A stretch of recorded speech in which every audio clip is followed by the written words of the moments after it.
Olá, olá! 3 meses depois, estamos de volta com De Olho nas Crias porque a ocasião pede. Saímos do nosso descanso para falar hoje sobre o Mundial Sub-17.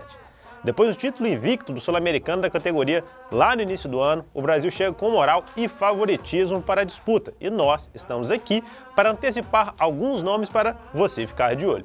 Como vários dos convocados já foram falados anteriormente, justamente para aquela conquista do Sul-Americano, nós não vamos repetir nomes aqui, mas vamos deixar na descrição do vídeo alguns dos jogadores que foram destaque naquela campanha, como Cauã Elias e Dudu. Nosso primeiro destaque desta edição é Riquelme, que apesar do nome é brasileiro e atacante, um dos 3 palmeirenses convocados e que é bicampeão brasileiro e da Copa do Brasil pelo Verdão na categoria Sub-17.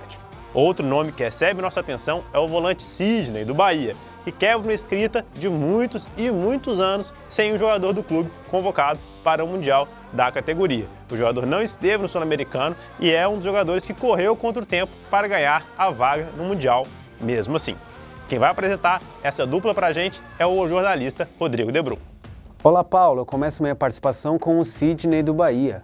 O volante aí que quebrou uma escrita de mais de 3 décadas, né? O esquadrão não tinha um jogador convocado para o Mundial Sub-17 desde a edição de 1991. O Sidney fez 18 jogos e marcou 2 gols pelo Sub-17 no ano passado e em 2023 fez a transição aí para o Sub-20, né? Além disso, no início do ano, o meia recebeu as primeiras oportunidades na equipe principal. Foram 2 jogos pelo Campeonato Baiano. O Sidney atua como um segundo homem de meio campo. Ele é o tipo de atleta que tenta ditar o ritmo da partida, né, com toques rápidos e precisos.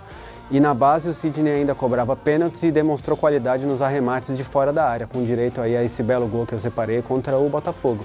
Meu segundo destaque é o Riquelme do Palmeiras. Ele trilha os passos aí do Endrick, do Luiz Guilherme, do Estevão, entre tantos outros jogadores que o Verdão tem revelado, né, nos últimos anos. Mas diferentemente dessas outras promessas, o Riquelme foi uma descoberta aí dos olheiros do Verdão. Ele surgiu ainda muito bem no Ibrachina e no início de 2021 chegou ao Palmeiras. Ele é um atacante que atua pelos lados do campo e tem como principais atributos a velocidade e o drible. O Riquelme chamou bastante atenção com um gol e uma assistência contra a Argentina no triunfo que culminou no título do Sul-Americano Sub-17. O Riquelme assinou o primeiro contrato profissional nesse ano e o vínculo dele com o Palmeiras vai até outubro de 2025. Obrigado, Rodrigo. Vamos recuar agora um pouco no gramado para falar sobre as laterais. Um nome para a direita e outro nome para a esquerda. A começar por Vitor Gabriel, que é jogador do Atlético Mineiro. O lateral direito joga acima da sua idade já há algum tempo e se destacou na Copinha deste ano. Ele vive a expectativa de passar a integrar em definitivo o elenco principal do Galo já na próxima temporada. Ele havia sido promovido em 2023 por Eduardo Cudê, mas nesse momento voltou para a categoria Sub-20. Para a lateral esquerda temos um pupilo de Fernando Diniz, Esquerdinha. O jogador é dono da posição no Sub-17 tricolor e só não chega a ter números mais robustos porque transita também entre o time principal. Esquerdinha, inclusive, foi campeão da Copa Libertadores, participou de um jogo daquela campanha. Agora, quem fala sobre esses 2 destaques é o jornalista Eduardo Massa. Olá, Paulo. As laterais têm sido um problema para a seleção brasileira principal, sem nomes fortes como no passado recente. Nada de Roberto Carlos, Marcelo, Cafu, Dani Alves. Por isso, hoje, eu vou falar de 2 prodígios da posição, um na direita e outro na esquerda. Começo por falar de Vitor Gabriel, um menino ainda muito franzino, lateral direito do Atlético Mineiro, que fez sua estreia como profissional ainda no início de 2023. Tinha apenas 16 anos de idade. Recentemente ele renovou até 2027. O motivo para o salto de Vitor Gabriel aos profissionais é o fato de ser um talento precoce, que chamou tanta atenção no Sub-17 que foi promovido logo aos Sub-20 e agora está nos profissionais. Ele disputou a última Copinha e foi integrado logo depois por Eduardo Cudê. Ele vem fazendo essa transição aos profissionais aos poucos, de forma gradual. A expectativa é grande para Vitor, com comparações com Savinho, que deixou o clube muito cedo e vem se destacando pelo Girona, do Grupo City.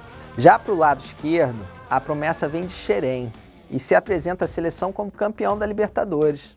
Falo aqui de Esquerdinha. Ele vem fazendo também aos poucos essa transição para os profissionais, sob comando de Fernando Diniz, técnico da seleção principal. Seu único jogo até aqui foi logo na Libertadores e como titular. Foi contra os Strongest na fase de grupos. Esquerdinho é um lateral seguro e muito vigor físico para a idade, passadas largas, um chute forte.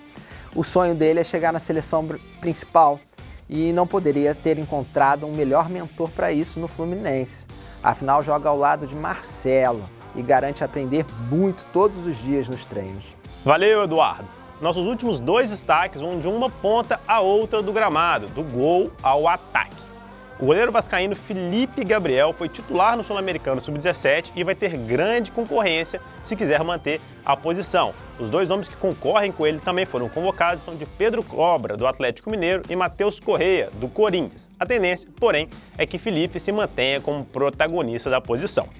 Já o Lohan, do Flamengo, é um nome que vai ficando cada vez mais conhecido na categoria de base do rubro-negro. O atacante sobrou 14 gols neste ano entre profissional, sub-17 e sub-20 e conta com uma multa rescisória de 50 milhões de euros. Quem eu convido para falar sobre essa dupla é o jornalista Carlos Ramos. Um alô para você, Paulo, para quem acompanha o De Olho nas Crias, prazer falar contigo, prazer falar também sobre talentos. E eu queria trazer 2 em destaque aqui, que estarão nesse Mundial Sub-17 com a seleção brasileira, estiveram também no Sul-Americano da categoria, 2 jogadores do futebol carioca.